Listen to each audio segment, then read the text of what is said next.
সূরা ইখলাস একবার, সূরা ফালাক একবার, সূরা নাস একবার পরে হাত একত্রিত করে ফু দিয়ে গা মাসাহ করবেন।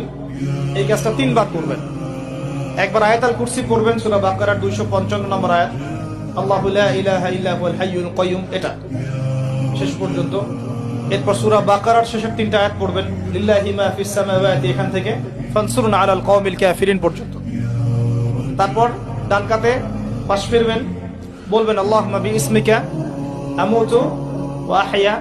হাত নিবেন, হাতে গুনতে থাকবেন সুবহানাল্লাহ সুবহানাল্লাহ সুবহানাল্লাহ 33 বার, আলহামদুলিল্লাহ আলহামদুলিল্লাহ আলহামদুলিল্লাহ 33 বার, আল্লাহু আকবার আল্লাহু আকবার আল্লাহু আকবার 34 বার।